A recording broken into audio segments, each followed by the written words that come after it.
దేవుని వాక్యాన్ని మనం ధ్యానం చేసుకుందాం.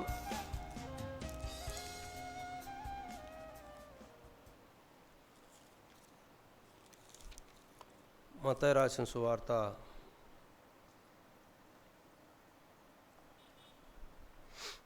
5వ అధ్యాయం 3వ వచనాన్ని చదువుకుందాం.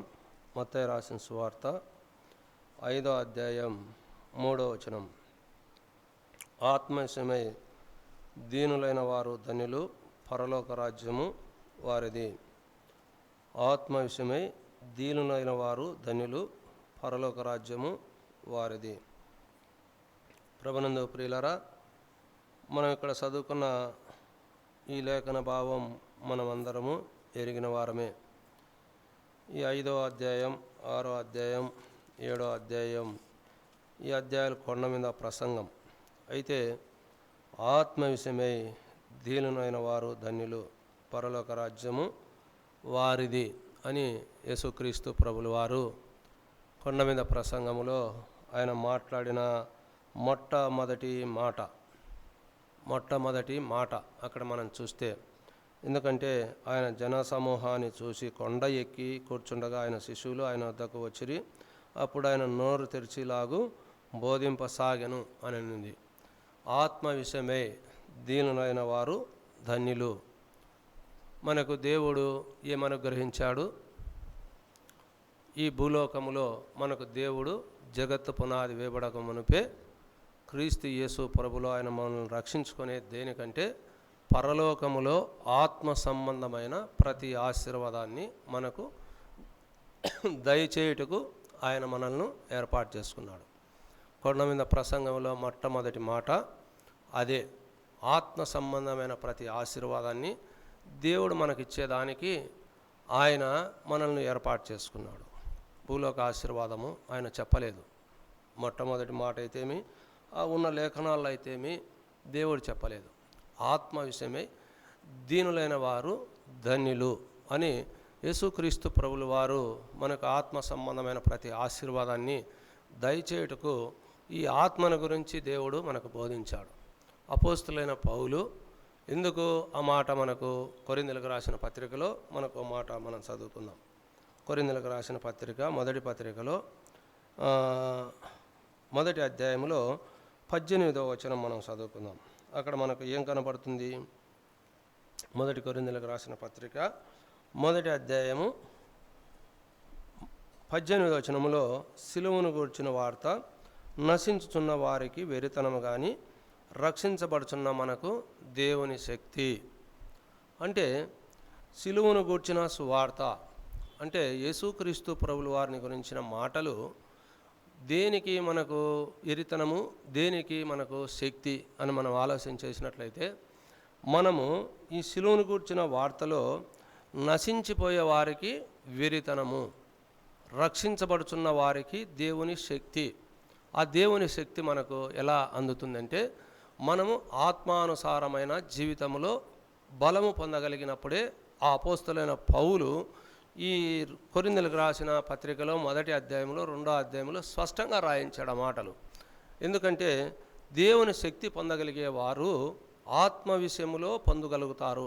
అందుకే ఆత్మానుసారమైన మనసు దేవుని వెరిగి ఉంటుంది, శరీరానుసారమైన మనసు దేవుని వెరిగి ఉండదని అపోస్తలుడైన పౌలే కొరింథీయులకు రాసిన పత్రికలో మనకు ఆ మాటలు మనకు ఆయన స్పష్టంగా రాయించాడు. 8వ అధ్యాయంలో మనం చూసుకుందాం. చూడండి అక్కడ ఏముంది. 8వ అధ్యాయంలో కొరింథీయులకు రాసిన పత్రిక 8వ అధ్యాయము మనం చూస్తే 5వ వచనం నుంచి మనం 11వ వచనం వరకు ఉన్న భావాలు మనం చదువుకుంటే అక్కడ మనకి ఏం కనపడుతుంది? శరీరానుసారులు శరీర విషయముల మీద మనసు నుంతురు, ఆత్మానుసారులు ఆత్మ విషయముల మీద మనసు నుంతురు. శరీరానుసారమైన మనసు మరణము, ఆత్మానుసారమైన మనసు జీవమును సమాధానమునై ఉన్నది అన్నాడు. చూడండి, శరీరానుసారమైన మనసు ఏం చేస్తుందంటే అది మరణానికి పాత్రలుగా మరణానికి దారి తీస్తుంది. అది ఎప్పటికి కూడా మానవుని పరలోకం చేర్చలేదు, దేవునికి సన్నిధికి దగ్గరగా చేర్చలేదు. అందుకే ఈ అపోస్తులైన పౌలు మనతో చెప్తున్న మాట ఏమైందంటే, శరీరానుసారమైన మనసు శరీరానుసారమైన శరీర విషయముల మీద శరీరానుసారులు శరీరం విషయముల మీద మనసునుంతురు, ఆత్మానుసారులు ఆత్మ విషయముల మీద మనసునుంతురు. శరీరానుసారమైన మనసు మరణము, అది మరణానికి దారి తీస్తుంది. శరీరాశ, నేత్రాశ, జీవపండంకము ఇవన్నీ శరీరానుసారమైన మనసు ఎందుకు దారి తీస్తుందంటే అది మరణానికే దారి తీస్తుంది. గత వారంలో కూడా మనం ఆదివారం వాక్యములు మనం విన్న వాక్య భాగం మనకు ఎంతమందికి అర్థమైందో మనకు తెలియదు, కానీ మనకు 5 మంది పురుషులు ఉన్నారు అని, వారు నీకు పెనిమిట్లు కారు అన్నట్లు మనము అన్న ద్వారా మనం వాక్యం ఉన్నాం. అంటే ఈ శరీరానుసారంలో ప్రవర్తించే ప్రతిదీ కూడా అది మన మీద రాజ్య పరిపాలన చేస్తుంది. మనకు యేసుక్రీస్తు ప్రభులు వారు అందరికీ దేవుడు అని రాయబడి ఉంది. అపోస్తలుల కార్య గ్రంథం 10వ అధ్యాయం 36వ వచనంలో యేసుక్రీస్తు ఎవరు? యేసుక్రీస్తు ప్రభు అందరికీ దేవుడు. అంటే ప్రభు అంటే అందరినీ ఏలువాడు. ఆయన రాజ్య పరిపాలన కింద మనం ఉన్నప్పుడు మనం ఈ లోకానుసారమైన పరిపాలన కింద మనం వెళ్ళాం. ఇందుకు మనల్ని పరిపాలించేది ఆయన, పాలించేది ఆయన, పోషించేది ఆయన, సంరక్షించేది ఆయన, కాపాడేది ఆయన, సమస్తము మనల్ని నడిపించేది దేవుడు. ఆ దేవుని గురించి అక్కడ మనకు రాయబడింది. అందుకే ఆత్మానుసారమైన మనసు జీవమును సమాధానమునైనది అంటూ, ఏలైనగా శరీరానుసారమైన మనసు దేవునికి విరోధమై ఉన్నది, అది దేవుని ధర్మశాస్త్రమునకు లోబడదు, ఎంత మాత్రము లోబడ నేరదు అంటూ, కాగా శరీర స్వభావం గలవారు దేవుని సంతోషపరచ నేరరు. దేవునికి సంతోషంగా శరీరానుసారమైన జీవితంలో నడుచుకునే వారు దేవుని సంతోషపరచలేరు. వారు ఎప్పుడు కూడా ఎంతసేపు ఉన్నా వారి సంతోషం, వారి ఆలోచన, వారి స్వభావం ఎంతసేపు ఉన్నా ఈ లోకంలో ఉన్న వాటి వైపే వారి మనసు ఉంటుంది, కానీ దేవుని వైపు వారి మనసు ఉండదు.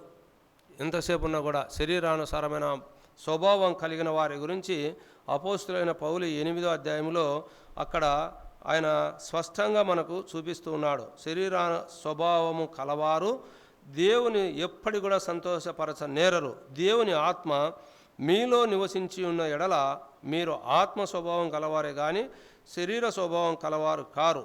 ఎవడైనను క్రీస్తు ఆత్మ లేనివాడైతే వాడు ఆయన కాడు. క్రీస్తు మీలోనున్న ఎడల మీ శరీరము పాపం విషయమై మృతమైనది, కానీ మీ ఆత్మ నీతి విషయమై జీవము కలిగి ఉన్నది.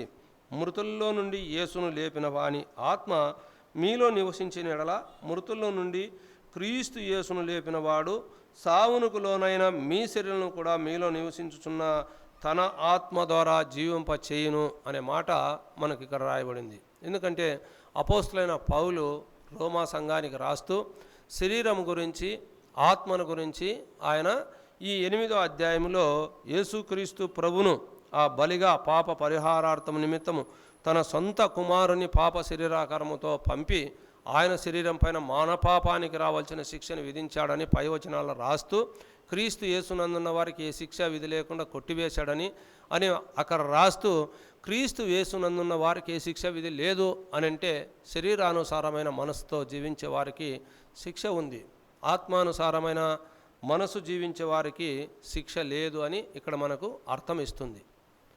అదే దేవుడు. అందుకే ఆత్మ విషయమే దీనులైన వారు ధన్యులు అనే మాట మనం చదువుకున్నాం.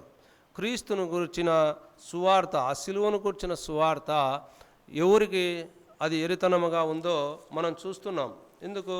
సిలువను గురించిన సువార్త రక్షించబడే వారికైతే అది దేవుని శక్తి, దేవుని ఆత్మ. ఆ సువార్త అంటే యేసుక్రీస్తు ప్రభు ఆయన ఏమై ఉన్నాడో, ఆయన మరణం ఏమైందో, ఆయన పునరుత్థానం ఏమైందో వాటి వైపు మనసు పెట్టుకొని ఆ దేవదేవుని ఎమ్మడించే వారి జీవితము ఎలా ఉంటుందో ఇక్కడ మనకు చూపిస్తున్నాడు. సిలువను గూర్చిన వార్త నశించుచున్న వారికి వెరితనము కానీ రక్షించబడుతున్న మనకు దేవుని శక్తి. ఎవరైతే రక్షించబడుతున్నారో వారు దేవుని శక్తి. ఆత్మానుసారంగా జీవించేవారు దేవుని వారు. శరీరానుసారంగా జీవించే వారిలో దేవుడు ఉండడు, వారు దేవుని వాడు కాడు అని అపోస్తలైన పౌలు అక్కడ రోమా సంఘానికి రాస్తూ ఉన్నాడు. మనం చూస్తే అందుకేనేమో కొరింథీయులకు రాసిన పత్రికలోనే మొదటి పత్రికలో 2వ అధ్యాయంలో ఇంకో మాట మనకుంది చూడండి. 2వ అధ్యాయము 14వ వచనము 15వ వచనం మనం చదువుకుంటే, ప్రకృతి సంబంధి అయిన మనుషుడు దేవుని ఆత్మ విషయమును అంగీకరింపడు, అవి అతనికి వెరితనముగా ఉన్నవి, అవి ఆత్మానుభవము చేతనే వివేచింపతగును గనుక అతడు వాటిని గ్రహింపజాలడు. అంటే ఈ ప్రకృతి సంబంధమైన వాడు, లోకానుసారమైన జీవితంలో జీవించేవాడు, వారిలో దేవుని వాక్యం ఎంతన్నా మనం ఈడ బల్ల గుద్ది చెప్పు, వారి హృదయంలో వాక్యం ఫలింపదు. ఎందుకు? వారు లోకానుసారమైన జీవితాన్ని అనుభవిస్తున్నారు, అనుసరిస్తున్నారు, ఈ లోకం వైపే చూస్తున్నారు. కానీ దేవుని సన్నిధికి రావడం కూడా ఈ లోకంలో ఉన్న వాటి కొరకే వస్తున్నాడు. శరీరము బలహీనతకో, ఒకవేళ వారి కుటుంబ పరిస్థితికో, ఏదో ఒక వాళ్ళ కుటుంబ సంబంధించిన వాటి వైపే వారి మనసు ఉంది. కానీ దైవ వాక్యం మీద కానీ, దేవుని వాక్యం మీద కానీ, దేవుని ద్వారా మనం ఆత్మ సంబంధమైన ప్రతి ఆశీర్వాదాన్ని మనం పొందాలి, ఆ పరలోక ప్రాప్తి మనం చేరుకోవాలి, ఆ పరలోకములో మనకు నిత్యత్వంలో స్థానం ఉంది అని ఎవరు వాటిని ఆలోచన చేస్తారో వారు ప్రభుని వెంబడిస్తారో వారి హృదయంలో వాక్యం ఫలిస్తుంది. అది దేవుని శక్తిగా వారికి ఉపయోగపడుతుంది. అయితే ఈ ప్రకృతి సంబంధమైన మనుషుడు దేవుని ఆత్మ విషయాలను అంగీకరింపడు అని దైవవాక్యం స్పష్టంగా మనకు మాట్లాడుతుంది. అందుకే వాక్యం అనేది మన హృదయంలో ఫలించినప్పుడు దేవుని ఆత్మ మనలో పనిచేస్తుంది, దేవుని ఆత్మ మనల్ని నడిపిస్తుంది దేవుని సన్నిధికి. ఎందుకంటే మనల్ని దేవుని ఆత్మ ద్వారానే మనల్ని గద్దించబడుతుంది. దైవవాక్యం ద్వారా ప్రతి విషయంలోనూ ప్రతి దేవుని సన్నిధికి మనం రావడానికి అది మనల్ని సమకూరుస్తుంది, సరిచేస్తుంది, సమాధానపరుస్తుంది. అది అందుకే ఆ సమాధానాన్ని మనం పొందుకోవాలని దేవుడు కోరుకుంటున్నాడు. అందుకే అవి అతనికి వెరితనముగా ఉన్నవి. ఎందుకు? ప్రకృతి సంబంధి అయిన మనుషుడు దేవుని ఆత్మ విషయంలో ఎప్పుడు కూడా అంగీకరింపడు, అవి అతనికి వెరితనముగా ఉన్నది. ఎందుకు? దేవుని వాక్యము ఎంతసేపు ఉన్నా కూడా ఆ దేవుని శక్తిని పొందుకోవాలి, ఆ మహిమ ప్రభావం కలిగిన దేవుని సన్నిధికి మనము చేరుకుంటే మనం ఆయన ద్వారా సమస్తం పొందుకోగలమనే ఒక ఆలోచన వారికి రాదు. దైవవాక్యం వారిలో ఫలింప నేరదు కూడా అని అక్కడే అవి ఆత్మానుభవం చేతనే వివేచింపదగును కానీ అతడు వాటిని గ్రహింపడు అని. ఆత్మానుభవం కలిగిన వారు మాత్రమే దైవవాక్యాన్ని పట్టుకుంటారు, దైవవాక్యానికి లోబడతారు, దైవవాక్యానికి వారు విధేయులవుతారు. అందుకే ఆత్మ సంబంధి అయిన వాడు అన్నిటినీ వివేచించును కానీ అతడు ఎవని చేతనైనను వివేచింపబడడు అని అక్కడ 15వ వచనములో రాయబడి ఉంది.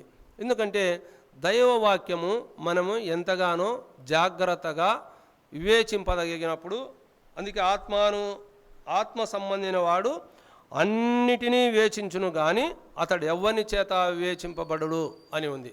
చూడండి, అంటే దైవ సన్నిధిని వారు కోల్పోరు.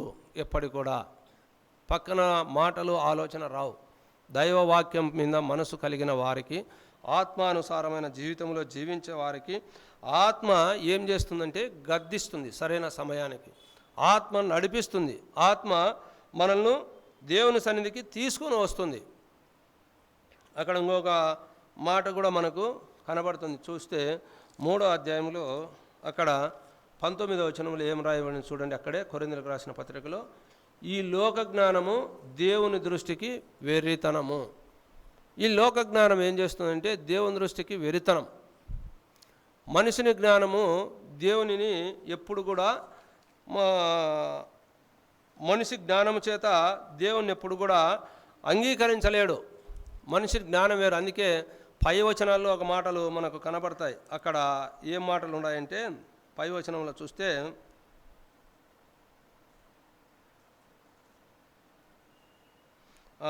పదో వచనం మనకు 11వ వచనం నుంచి రాయబడిన మాటలన్నీ ఉన్నాయి. కానీ 10వ వచనంలో ఒక మాట చూడండి. మనకైతే దేవుడు వాటిని తన ఆత్మలను బయలుపరిచి ఉన్నాడు, ఆ ఆత్మ అన్నిటినీ దేవుని మర్మములను కూడా పరిశోధించుచున్నాడు. ఒక మనుషుని సంగతులు అతనిలోనున్న మనుష్యాత్మకే కానీ మనుషుల్లో మరి ఎవనికి తెలియను, అలాగే దేవుని సంగతులు దేవుని ఆత్మకి కానీ మరి ఎవనికి తెలియవు అని రాయబడింది. అంటే మనిషి జ్ఞానము ఎప్పటికైనా దేవుని దృష్టికి వెరితనమే. ఒకవేళ నీ జ్ఞానం ఎంతన్నా ఉండొచ్చు, నువ్వు ఏమి జ్ఞానంతో ఉండొచ్చు, నువ్వు పెద్ద పెద్ద ఉద్యోగాలు చేయొచ్చు, నీ జ్ఞానంతో నువ్వు ఏదైనా సంపాదించవచ్చు, నువ్వు ఏదైనా పని చేయొచ్చు, ఎంతైనా ముందుకు సాగచ్చు. అయితే దేవుని దృష్టికి అది వెరితనముగా ఉంది.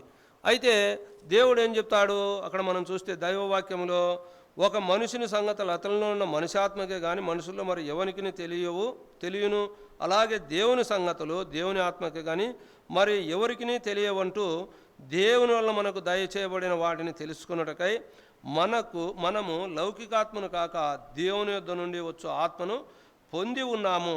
మనుష్య జ్ఞానం నేర్పు మాటలతో కాక ఆత్మ సంబంధమైన సంగతులతో సరిచూచుచు ఆత్మ నేర్పు మాటలతో వీటిని గురించి మేము బోధించుచున్నాము అని అపోస్తలైన పౌలు ఆత్మ సంగతులను బోధించడానికి అక్కడ అపోస్తలైన పౌలు పూనుకున్నట్లు మనం చూస్తాం. అందుకే దేవుని సంగతులు ఎప్పుడు కూడా మనిషి జ్ఞానానికి అర్థం కావు. దేవుని దృష్టిలో మనిషి జ్ఞానము వెరితనముగా ఉంది. మనకెంతన్నా జ్ఞానం ఉండి ఎంతన్నా మనకు తెలివిగా ఉండి మనం ఎంతగా ప్రవర్తించినా కూడా మన జ్ఞానము దేవునికి అది వెరితనమే. మనం ఒకవేళ ఎంత జ్ఞానవంతులమన్నా కావచ్చు, ఎంతైనా కానీ మనం ఒకవేళ చదువుకోండొచ్చు, బుద్ధిమంతులం కావచ్చు, జ్ఞానవంతులం కావచ్చు, ఎంత గొప్పవారమైనా కూడా దేవుని దృష్టిలో మాత్రం మనం వెరివారముగానే దేవుడు ఆయన మాట్లాడుతున్నట్లు మాట మనం చూస్తున్నాం. అందుకే జ్ఞాని అగునట్టు వెర్రివాడు కావలెను అన్నాడు. అక్కడ మనం 18వ వచనంలో మనం చూస్తే, ఎవడును తన్ను తాను మోసపరుచుకొనకూడదు, మీలో ఎవడైనను ఈ లోకముందు తాను జ్ఞానినని అనుకొని ఎడల జ్ఞాని అగునట్టు వెర్రివాడు కావలెను. ఈ లోక జ్ఞానము దేవుని దృష్టికి వెర్రితనమే అన్నాడు. ఈ లోక జ్ఞానములో మనం నివసిస్తున్నాం కాబట్టి ఈ లోక జ్ఞానము దేవుని దృష్టికి వెర్రితనం. అయితే దేవుని జ్ఞానం కలిగి దేవుని ఆత్మ ద్వారా నడిపింపబడే వారు దేవుని సంగతుల గురించి ఆలోచన కలిగి ఉంటారు. అందుకే జకర్య ఒక మాట అన్నాడు. చూస్తే జకర్య గ్రంథంలో ఒక మాట మనకు కనపడుతుంది. అక్కడ 4వ అధ్యాయంలో అక్కడ ఒక మాట ఉంది. ఏ మాట అంటే 7వ వచనంలో 6-7 వచనంలో, అప్పుడు అతను నాతో ఇట్లనెను, జెరుబ్బాబేలునకు ప్రత్యక్షమగు యెహోవా వాక్కు ఇదే, శక్తి చేతనైనను బలము చేతనైన కాక నా ఆత్మ చేతనే ఇది జరుగునని సైన్యములకు అధిపతికి యెహోవా సెలవిచ్చెను అనే మాట మనకు అక్కడ చూస్తాం. ఎందుకంటే శక్తి చేత జ్ఞానము చేత ఎవరు కూడా బలము చేత ఏది కూడా జరగదు, ఆత్మ చేతనే జరుగుతుంది. అందుకే ఆత్మ ద్వారా నడిపింపబడిన వారికి దేవుని గూర్చిన ఆ సిలువను గూర్చిన సువార్త ఆత్మ జ్ఞానముతో ఆత్మతో నడిపింపబడే వారికి అది దేవుని శక్తిగా ఉంది, దేవుని జ్ఞానమై ఉన్నది. దేవుడే ఆ జ్ఞానము ద్వారా మనిషిని ఆ ఆత్మ సంబంధి అయిన మనిషినిగా దేవుడు మార్చగలడు. అందుకే ఆత్మ విషయమై దీనులైన వారు ధన్యులు అన్నాడు. రోమాపత్రికలో మనం చదువుకుంటే ఇంకో మాట కూడా మనకు అక్కడ రాయబడింది. రోమాపత్రిక 8వ అధ్యాయంలో మనం చూస్తే అక్కడ మన స్వభావం గురించి అక్కడ ఆయన ఏం చెప్తాడు చూడండి. 12వ వచనం నుంచి మనం చదువుకుంటే అక్కడ, కాబట్టి సహోదరులారా, శరీరానుసారముగా ప్రవర్తించుటకు మనము శరీరమునకు రుణస్థులము కాము.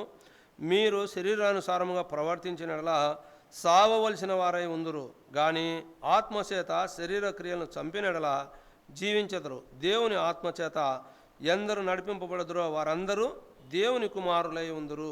ఏలైనగా మరలా భయపడుటకు మీరు దాస్యపు ఆత్మను పొందలేదు, కానీ దత్తపుత్రాత్మను పొందితిరి. ఆ ఆత్మ కలిగిన వారమై మనము అబ్బా తండ్రి అని మొరపెట్టుచున్నాము. మనం దేవుని పిల్లలమని ఆ ఆత్మ తానే మన ఆత్మతో కూడా సాక్ష్యం ఇచ్చుచున్నాడు. మనం పిల్లలమైతే వారసులం, అనగా దేవుని వారసులం, క్రీస్తుతో కూడా మహిమ పొందుటకు ఆయనతో శ్రమపడినలా క్రీస్తుతోడి వారసులము అంటాడు. చూడండి, దేవుని మనం శరీరానుసారంగా ప్రవర్తిస్తే మన శరీరానికి రుణస్థులం కాము. మీరు శరీరానుసారంగా ప్రవర్తిస్తే సావవలసిన వారై ఉందురు అన్నాడు. ఈ శరీరానుసారంగా మనము ప్రవర్తించినప్పుడు సావవలసిన వారమై ఉన్నాము. ఎందుకు? మన శరీరమారమైన మనసు దేవునికి విరోధమైనది.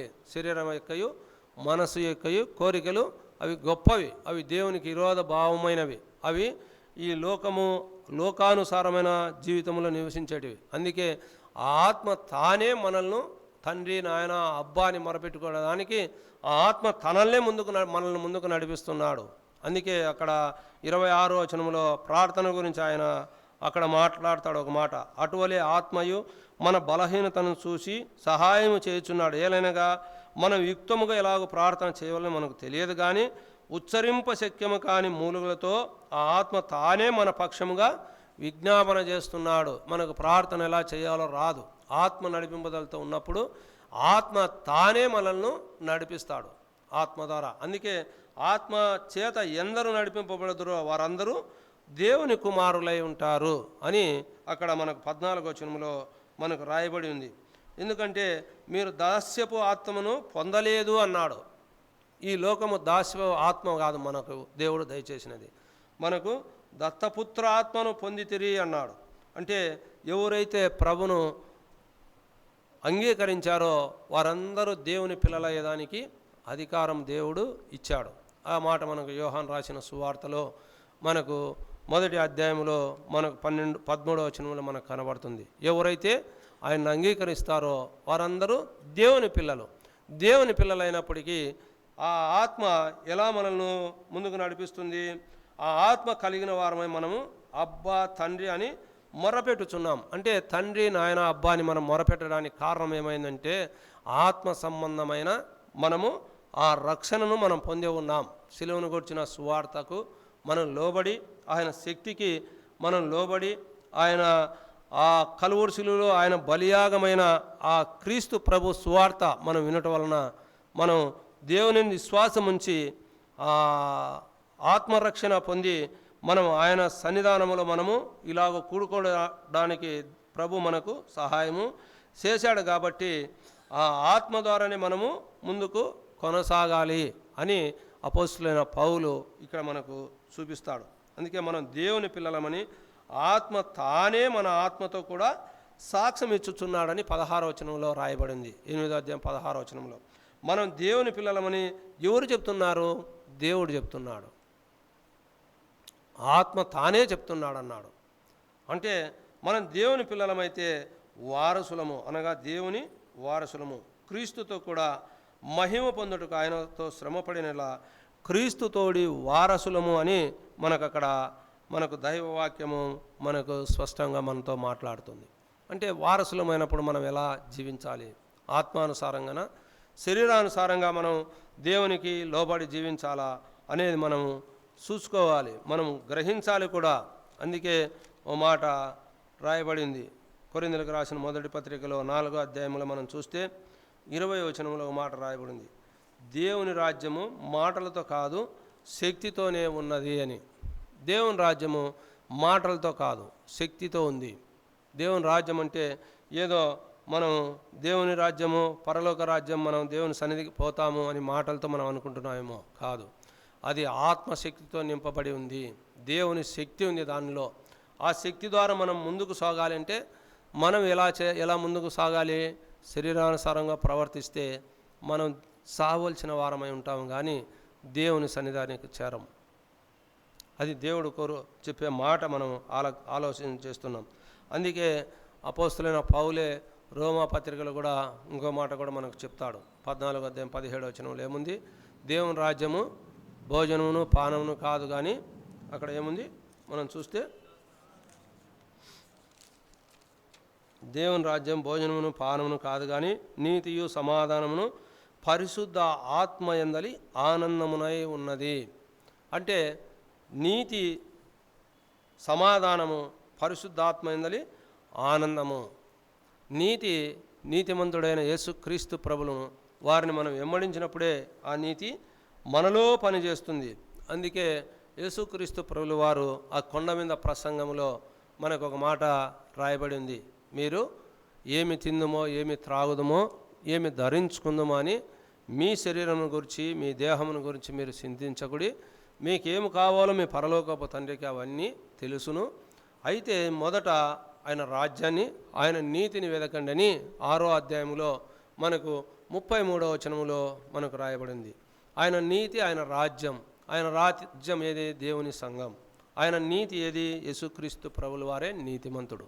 ఆ నీతిమంతుని మనం వెంబడించినప్పుడు మనకు దేవుని సన్నిధానంలో ఆత్మ సంబంధమైన అనుభవాలు, ఆత్మ సంబంధమైన వాక్యం, వాక్యము మనకు ఎలా అందుతుందంటే ఆత్మ సంబంధమైన ప్రతి వాక్యము మనకు దేవుడు దయచేస్తాడు. ఆ వాక్యాన్ని మనము అంగీకరించినప్పుడు, ఆయన మాటలేదని మనం విశ్వాసం ఉంచినప్పుడు, విన్నప్పుడు మనం ఆత్మానుసారంగా జీవించడానికి, దేవుని దగ్గరగా ఉండడానికి మనం దేవుడు సహాయం చేస్తాడు. అందుకే సిలువను కూర్చున్న సువార్త అది నశించిపోతున్న వారికి వెరితనం అంటే, అందులో నా భావం ఏమైందంటే, వెరితనం అంటే దైవవాక్యానికి మనము హృదయం ఇకపోవడమే. అందుకే ఎన్నోసార్లు యేసుక్రీస్తు ప్రభుల వారు 4 సువార్తలు అన్నమాట ఒకటే, మీరు చెవులతో విందురు కానీ మీ హృదయం నాకు దూరముగా ఉన్నది, మీరు పెదవులతో నన్ను ఆరాధించుదురు కానీ మీ హృదయం నాకు దూరముగా ఉన్నది, చెవు గలవాడు వినుగాక అని మా 4 సువార్తలు రాయబడింది. ఆత్మవశుడై రాయబడిన ప్రకటన గ్రంథములో ఆ 7 సంఘాలకు రాస్తున్న మాటలు మనం చూస్తే చెవులు గలవాడు వినుగాక అనే మాట మనకు రాయబడింది. అలాగే 22వ అధ్యాయంలో కూడా ఈ ప్రవచన వాక్యములో ఎవరైతే మొదటి అధ్యాయంలోనూ ఉంది, ప్రకటన గ్రంథంలో మొదటి అధ్యాయంలోనూ మనకు ఆ మాట కనబడుతుంది. మొదటి అధ్యాయం 3వ వచనములో ఏం కనబడుతుంది? ఈ ప్రవచన వాక్యములు చదువువాడును వాటిని విని ఇందులో రాయబడిన సంగతులను గైకొను వాడును ధన్యుడని మొదటి అధ్యాయము 3వ వచనంలో రాయబడింది. అలాగే 20వ అధ్యాయంలో కూడా మనకు ఆ మాట మనకు కనబడుతుంది. 22వ అధ్యాయంలో మనకు ఆ మాట మనకు కనబడుతుంది. ఇదిగో నేను త్వరగా వచ్చుచున్నాను, ఈ గ్రంథంలో ప్రవచన వాక్యములను గైకొను వాడు ధన్యుడు అని 22వ అధ్యాయంలో 7వ వచనంలో కూడా ఆ మాట ప్రకటన గ్రంథంలో 2 సార్లు రాయబడింది. ఎందుకు? దైవవాక్యం వినేవారు ధన్యులు. దైవ సన్నిధిలో దైవవాక్యాన్ని ఎమ్మడించేవారు ధన్యులు. దేవుని మాటల వైపు మనసు నుంచి వారు ధన్యులు.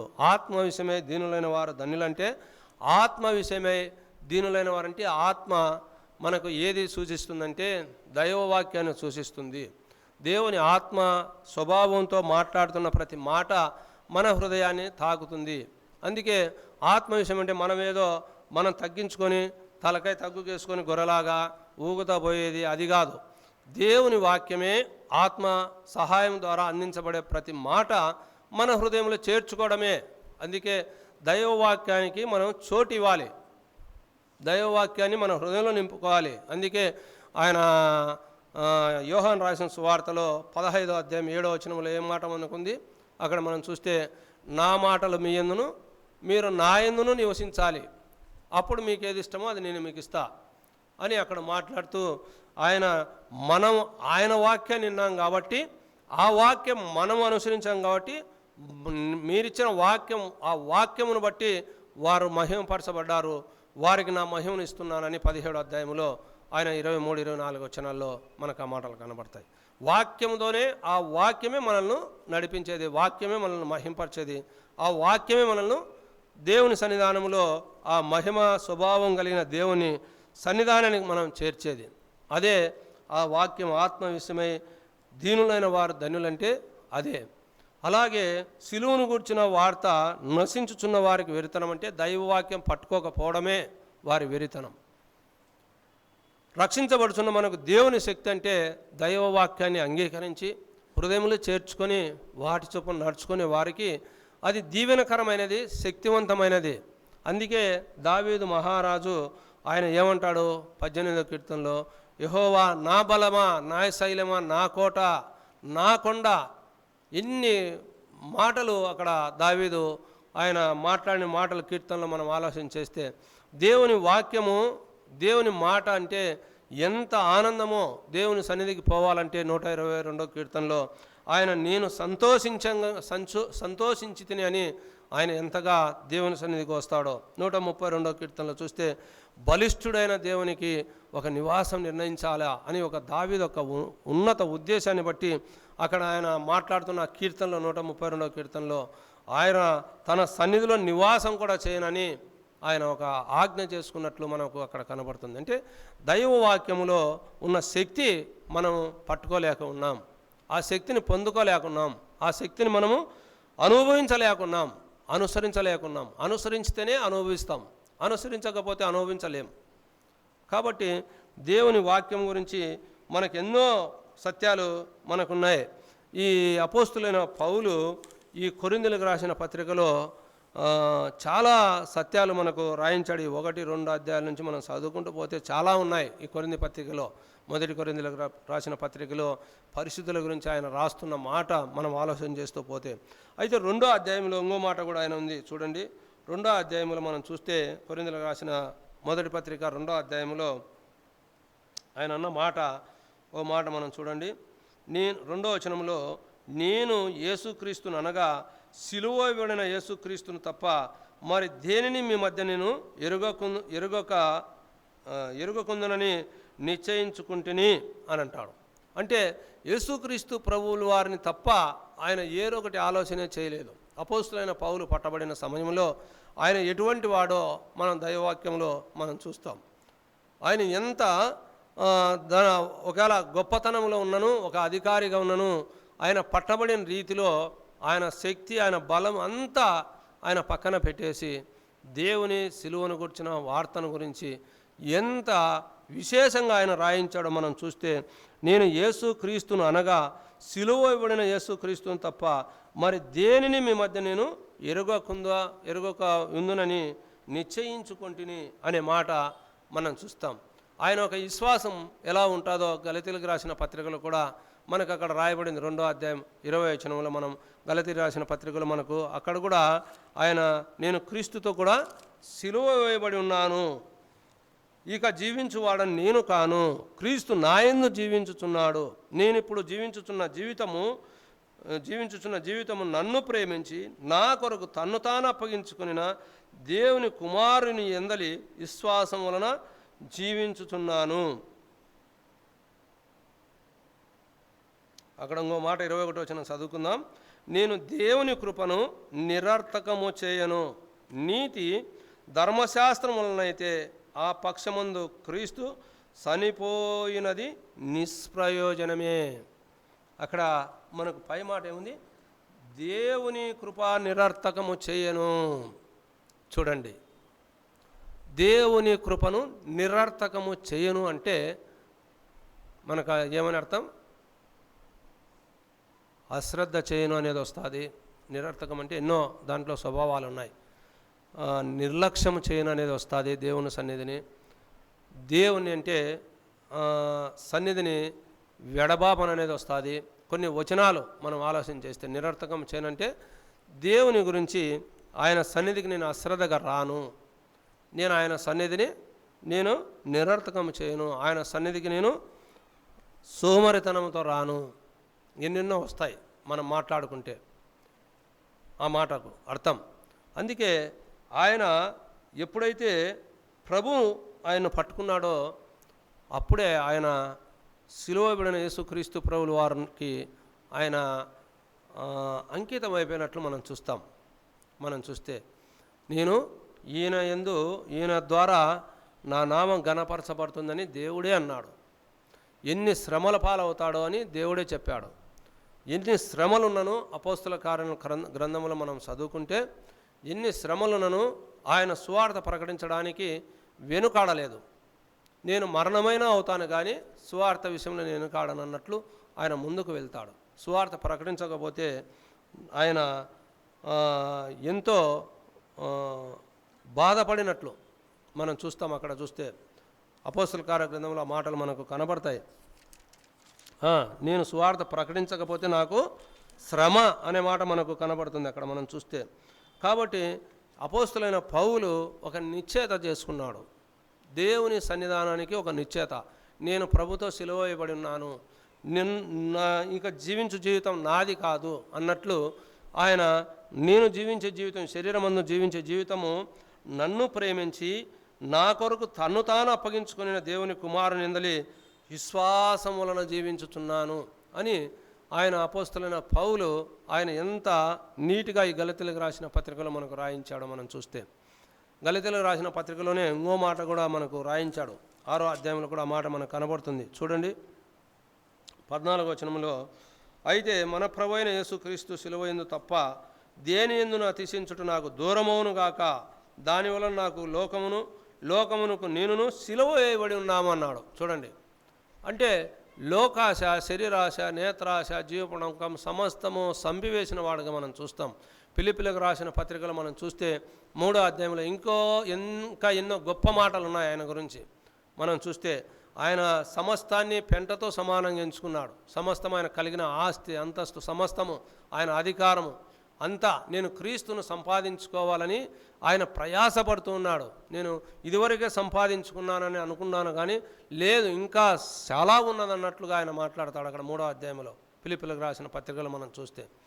కాబట్టి దేవుని సన్నిధానములో రక్షించబడిన మనము దేవునితో అంటుకట్టబడి ఉండగలిగే భాగ్యము దేవుడు, ఆ వాక్యము మన హృదయంలో మనకు, అది సిలువకు దేవుని సన్నిధానంలో ఆ సిలువబడిన యేసుక్రీస్తు ప్రభులు వారిని మనం అంగీకరించినప్పుడు మన హృదయంలో ఎంతటి ఆనందము, ఎంతటి ఉత్సాహము, ఎంతటి సంతోషం కలిగిందో, ఎప్పుడు మనం బాప్తిసం పొందినప్పుడు నా పాపాలన్నీ క్షమించబడ్డాయి అని ఎప్పుడైతే మనము కొత్తగా మనం నూతన జన్మించామని మన హృదయంలో ఎప్పుడైతే ఒక ఉల్లాసం, ఆనందం పొందిందో అదే దేవుని సమాధానం. నీతి అంటే యేసుక్రీస్తు ప్రభులు వారు, సమాధానం అంటే మన హృదయంలో రక్షించబడిన మన హృదయంలో కలిగిన దేవునితో సమాధాన పడుట. ఆ ఎప్పుడైతే మనకు ఆనందం కలిగిందో, ఆ సంతోషం కలిగిందో, ఆ సంతోషాన్ని, ఆనందాన్ని మనం ఎట్లా ఉండాలి? నిరర్థకం చేసుకోకూడదు. అందుకే ఆయన ఈ 3వ అధ్యాయంలో ఆ మాట 21 వచనంలో, నేను దేవుని కృపను నిరర్థకము చేయను, నేను నిరర్థకము చేయను అంటాడు అపోస్తలుడైన పౌలు. అంటే నిరర్థకం చేస్తున్నామంటే మనం పొందుకుంటున్నామా లేదా అనేది, అది మనం దైవవాక్యంలో మనకు దేవుడు స్పష్టంగా మాట్లాడుతున్న మాటలు మనం చూస్తే, అందుకే 15వ వచనంలో, అక్కడ 6వ అధ్యాయం 15వ వచనంలో ఏముంది? కొత్త సృష్టి పొందుటయే కానీ సున్నతి పొందుట ఎందేమీ లేదు, పొందకపోవటం ఎందేమీ లేదు అని సున్నతి గురించి కూడా అక్కడ రాయించాడు. కొత్త సృష్టి కావాలి దేవునికి, కొత్త సృష్టి పొందుట ఆయనకి ఇష్టము, నూతన జీవితం జీవించడమే ఆయనకి ఇష్టము. ఆత్మ విషయంలో మనము ఆత్మ సంబంధమైన ఆశీర్వాదంతో మనం జీవించడమే ఆయనకి ఇష్టము. ఆత్మఫలం ఫలించడమే ఆయనకి ఇష్టము. ఆత్మఫలాలు ఎన్ని ఉన్నాయి మనకు? గళితీయులకు రాసిన పత్రికలు మనకు కనపడతాయి కదా, ఇక్కడేనేమో ఉండేది 5వ అధ్యాయంలోనే. ఆత్మఫలాలు ఎన్ని ఉన్నాయి మనకు చూస్తే అక్కడ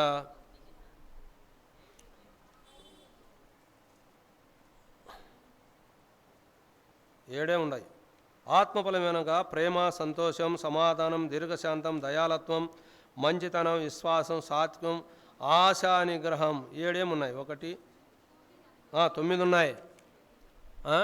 దైవవాక్యంలో ఆత్మఫలాలు ఫలించగలిగే వారు కావాలి, దేవునికి ఇష్టం అదే.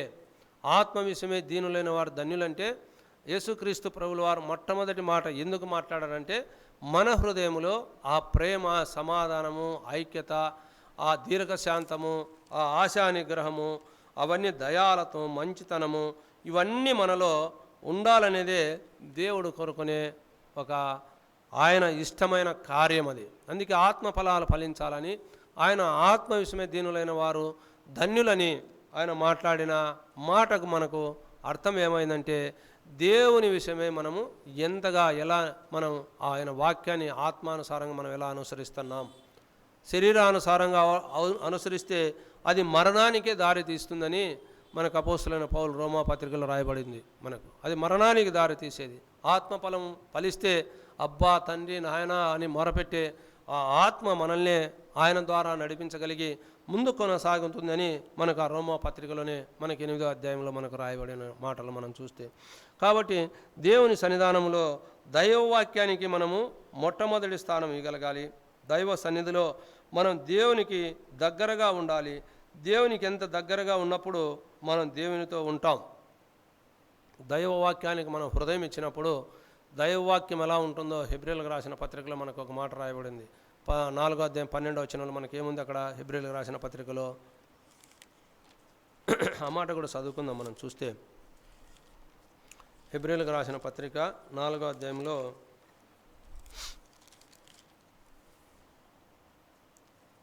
ఎందుకనగా దేవుని వాక్యము సజీవము గలదై రెండంచులు గల ఎటువంటి ఖడ్గము కంటేను వాడిగా ఉండి ప్రాణాత్మలను, కీళ్లను, మూలుగులను విభజించునంత మటుకు దూరుచు హృదయము యొక్క తలంపులను, ఆలోచనలు పరిశోధించుచున్నది. మరియు ఆయన దృష్టికి కనబడిన సృష్టం ఏదీ లేదు. మనం ఎవనికి లెక్క అప్పజెప్పవలసినదో ఆ దేవుని కన్నులకు సమస్తమును మరుగులేక తేటగా ఉన్నది అని మనకు రాయబడింది. అంటే దేవుని దృష్టికి మన దేహంలో ఉన్నదంతా తేటగా తెలుసు. అయితే వాక్యం అనేది సజీవమై ఉన్నది. ఆ వాక్యం మన హృదయంలో నింపుకున్నప్పుడు అది దేహంలో ఉన్న ప్రతి చెడును, అదే యోహాను రాసిన సువార్త 15వ అధ్యాయము 1-2 వచనాల్లో ఉన్న భావం అదే. మనం చూస్తే, నేను నిజమైన ద్రాక్షావల్లిని, మీరు తీగలు. మీరు తీగలైతే ఎట్లుంటారు అక్కడ మనం చూస్తే ఆ మాట కూడా మనం చదువుకుందాం. 15వ అధ్యాయంలో, నేను నిజమైన ద్రాక్షవల్లిని, నా తండ్రి వ్యవసాయకుడు, నాలో ఫలింపని ప్రతి తీగను ఆయన తీసి పారవేను, ఫలించు ప్రతి తీగ మరీ ఎక్కువగా ఫలింపవాలని దానిలో పనికిరాని తీగలను తీసివేయను అనే మాట మనం చూస్తాం. అంటే దైవవాక్యము ప్రాణాత్మ దేహముల వరకు అది వెళుతూ అక్కడ ఆ మూలుగులను విభజించినంత మటుకు దూరుచు హృదయం యొక్క తలంపులను, ఆలోచనలను పరిశోధించి హృదయంలో ఉన్న ప్రతి చెడు మొక్కను పారదోలి మంచి మొక్కను దైవ సన్నిధిలో ఫలించడానికి, ఆయన సన్నిధిలో ఆయనతో అంటుకట్టబడడానికి, ఆయనతో ఉండడానికి దైవవాక్యము స్పష్టంగా మనకు పనిచేస్తుంది. అంటే దైవవాక్యాన్ని నీ హృదయంలో, నీ ఆత్మలో చేర్చుకోగలగాలి.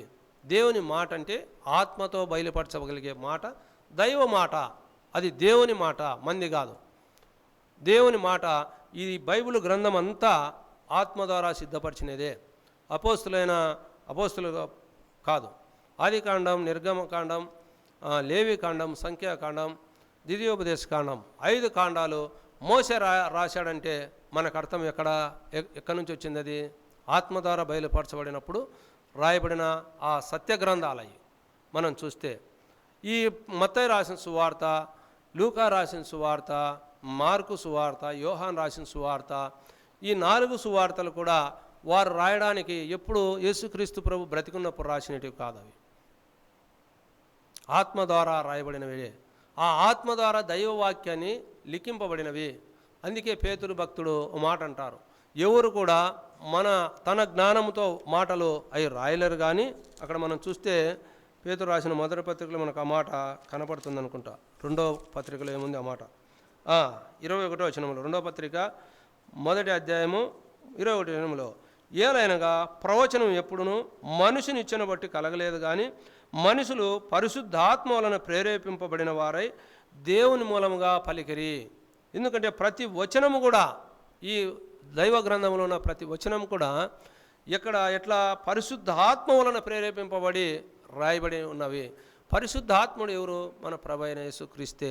ఆయన మరణించి సమాధి చేయబడి, నేను పరలోకానికి వెళ్తాను, తండ్రి యొద్దకు వెళుతాను, నేను వెళ్ళి అక్కడ అనేకమైన స్థలాలు సిద్ధపరుస్తాను, మీ హృదయం కలవరపడనీయకుడి, వెరవనీయద్దు, నేను తిరిగి వస్తాను, నేను వెళ్ళకపోతే మీ దగ్గరికి పరిశుద్ధాత్మ రాదు అని ఆయన నేను వెళ్ళవలసి ఉంది, వెళ్ళిన తర్వాత మీ వద్దకు అక్కడ మనం ఆ మాటలు మనం చూస్తే 14వ అధ్యాయంలో మనకు బాగా కనబడతాయి. ఆదరణకర్తనగా తండ్రి నామను పంపబో పరిశుద్ధ ఆత్మ సమస్తమును మీకు బోధించి నేను మీతో చెప్పిన సంగతులన్నింటినీ మీకు జ్ఞాపకం చేయనని 25, 26 వచనాల్లో 14వ అధ్యాయంలో మనకు అక్కడ రాయబడింది. ఆ పరిశుద్ధ ఆత్మ ఆదరణకర్త ఈ భూలోకానికి వచ్చి సమస్తాన్ని చింపి ఆయన ఈ బైబిల్ గ్రంథాన్ని అంతా, నూతన నిబంధన గ్రంథం, పాత నిబంధన గ్రంథంగా 2 గ్రంథాలుగా మనకు దేవుడు మనకిచ్చాడు. ఈ ప్రవచన వాక్యంలో ఉన్న వాక్యమే ఆ ఆత్మ విషయమే దీనులమైన వారు ధన్యులు. అంటే దేవుని ఆత్మ మనలో పనిచేస్తున్నప్పుడు దేవుని సన్నిధానంలో మనము అన్ని విషయాల్లో ఆత్మఫలాలు ఫలిస్తూ ఉంటాం. మన శరీర స్వభావంలో ఉన్న ఆ 5 పెనిమిట్లని అన్నాడు. అయితే ఆత్మ సంబంధమైన ఫలాలు, శరీర సంబంధమైన ఫలాలు గలతీయులకు రాసిన పత్రికలో అపోస్తలుడైన పౌలు చూపిస్తాడు. వాటినన్నిటిని మనం విసర్జించి దేవునికి దగ్గరగా దైవవాక్యం మన హృదయంలో ఉన్నప్పుడు దైవవాక్యము ప్రాణాత్మ దేహంలో వరకు దూరుతుంది. అంటే దైవవాక్యం నీ హృదయంలో నీ చెడు కార్యాన్ని చూపిస్తుంది, నీ చెడు తలంపులను చూపిస్తుంది, నీ చెడు ఆలోచనలు చూపిస్తుంది, నీలో ఉన్న ప్రతి అతిక్రమాన్ని దైవవాక్యం బయలుపరుస్తుంది. అది బయలుపరిచినప్పుడు నీ హృదయంలో వాటిని ఆ మొలకలను దైవవాక్యం ఈ విధంగా ఉంది కదా అని నీ హృదయంలో పట్టుకొని దేవునికి లోబడి ఆ చెడు నీ హృదయంలో ఉన్న ఆ చెడును పారదోలుకొని దైవవాక్యాన్ని నింపుకుంటే అదే ఆత్మఫలం ఫలించినట్లు. అదే ఆత్మఫలం ఫలించినట్లు దైవవాక్యము మనకు స్పష్టంగా మనకు మాట్లాడుతుంది. కాబట్టి దేవుని వాక్యము మనం ఎప్పుడు కూడా మనము కోల్పోకూడదనేది దైవ సన్నిధిలో దేవుని మాట మనం ఆలోచన చేస్తే. ఎందుకంటే దేవుని సన్నిధి మనం కోల్పోతే, ఒక దినం కోల్పోతే వాక్యం కోల్పోతాం. నీకు అవసరమైన వాక్యం అందదు, నీకు అవసరమైన మాట అందదు. దేవుని ఆత్మ ద్వారా నీకు అవసరమైన మాట ఆ దినమే రాయబడి ఉందేమో. అదృష్టం అనేది ఎప్పుడో రాదు, అది ఎప్పుడో ఒకసారి తగులుతుంది. అది చాలామందికి తెలుసు. అదృష్టం అనేది ఎప్పుడో ఒకసారి మనిషిని అది తడుతుందన్నమాట. ఆ అదృష్టాన్ని కోల్పోతే ఆ దైవవాక్యము నీకు సంబంధించిన వాక్యం ఆ దినమే పోతుందేమో. ఆ దినమే పోయినప్పుడు ఆశీర్వాదం నువ్వే కోల్పోతావు. దేవుడు ప్రతి వాక్యాన్ని ఆశీర్వాదకరంగా మార్చాడు. కొరింథీయులకు రాసిన 2వ పత్రికలో మనం చూస్తాం ఆ మాటలు మనం చూస్తే. ఎందుకంటే ఆయన వాక్యము ఆశీర్వదించబడినది, ఆయన వాక్యము దీవించబడినది. ఎప్పుడు వాక్యం నాకు సిద్ధపరిచి ఉంచావో అని నువ్వు ఎప్పుడైతే ఆశ కలిగి వస్తావో ఆ వాక్యము నీకు ఆ వాక్యం పనిచేస్తుంది. అందుకే 2వ కొరింథీయులకు రాసిన పత్రికలో మాట మనకు ఉంది చూడండి, 20వ వచనంలో మొదటి అధ్యాయంలో, దేవుని వాగ్దానములు ఎన్ని అయినను అన్నీ క్రీస్తునందు అవునన్నట్లుగానే ఉన్నవి గనుక మన ద్వారా దేవునికి మహిమ కలుగుటకై అవి ఆయన వలన నిశ్చయములై ఉన్నవి. మీతో కూడా క్రీస్తునందు నిలిచి ఉండునట్లుగా మమ్మల్ని స్థిరపరిచి అభిషేకించిన వాడు దేవుడే. ఆయన మనకు ముద్ర వేసి మన హృదయంలో మనకు ఆత్మను సంచరకరమును అనుగ్రహించి ఉన్నాడు. చూడండి, దేవుని వాగ్దానం మన హృదయంలో అది ఎప్పుడు తడుతుందో, ఆ అదృష్టం అనేది నీకు ఎప్పుడు తగులుతుందో నీకు తెలియదు. దైవవాక్యం నీ హృదయానికే, నీ హృదయం అద్దం లాంటిదని అన్న దైవ మందిరం గురించి ఆయన స్పష్టంగా చెప్పాడు. దేవుని సన్నిధానంలో నీ హృదయాన్ని చూపించేది, నీ ఎక్స్రేను బయలుపరిచేది, నీ శరీరంలో ఉన్న ప్రతి చెడును చూపించేది దైవవాక్యం. ఇక్కడ ఉండి ఆ వాక్యాన్ని మన హృదయంలో ఉంటే ఆయన ఇచ్చే వాగ్దానం మనం పొందుకుంటాం. ఆ వాగ్దానం మనల్ని తలుపు తడుతున్నప్పుడు నువ్వు కోల్పోతే ఉపయోగం ఏమి లేదు. ఆ వాక్యం నీ హృదయంలోకి వెళితేనే కదా నీ హృదయంలో ఉన్న ప్రతి ప్రాణాత్మ దేహం మూలుగులను విభజించినంత మటుకు అది దూరుచు, అది ఆ చెడు క్రియలని తొలగించి, ఆ మొలకలు, ఆ గడ్డి, ఆ గార, ఆ ముళ్ళకంప అంతా తొలగించి మంచి ఫలంగా నువ్వు ఫలించాలి దేవుని సన్నిధిలో. అంటే అన్ని విషయాల్లో నిజమైన ద్రాక్షవల్లి అంటే ద్రాక్ష చెట్టు శక్తిని ఇస్తుంది, బలాన్ని ఇస్తుంది. ద్రాక్ష చెట్టు అన్ని విధాల ఆరోగ్యానికి మంచిదనే ద్రాక్ష గురించి దేవుడు తన్ను తాను ఎంతగానో నేను నిజమైన ద్రాక్షవల్లినంటూ ఆయన ఆ 15వ అధ్యాయంలో రాయబడింది యోహాను రాసిన సువార్తలో. కాబట్టి నీలో ఉన్న ప్రతిదీ తొలగించుకోవాలంటే దైవ సన్నిధిలో ఆత్మానుసారమైన జీవితం, ఆత్మ విషయమై దీనులైతేనే తప్ప, అంటే దైవవాక్యాన్ని హృదయంలో చేర్చుకుంటేనే తప్ప, ఆ ఆత్మ ద్వారా బయలుపడే ప్రతి మాట అది మన కొరకే. మనకు చెవులుంటే వింటాం, చెవులు గలవాడు ఇనుగాక. హృదయం అనేది ఉంటే దేవుని హృదయంతో ఆరాధిస్తాం. మీరు ఇనుట మటుకు ఇందురు కానీ మీ పెదవులతో మీరు ఆరాధించుదురు కానీ మీ హృదయం నాకు దూరముగా ఉన్నదని అనేక సార్లు 4 సువార్తలు రాయబడింది. కాబట్టి మన హృదయం దేవునికి దూరంగా ఉంటే ఏమీ ప్రవర్తించలేం. శరీరానుసారమైన స్వభావమే, శరీరానుసారమైన ఫలమే. శరీరానుసారమైన ఫలం ఏం చేస్తుంది? కష్టఫలితం, చెమటోడసాలి. ఆది కాండములో ఆదాము కావకు నిర్ణయించిన దీవెన ఏంది?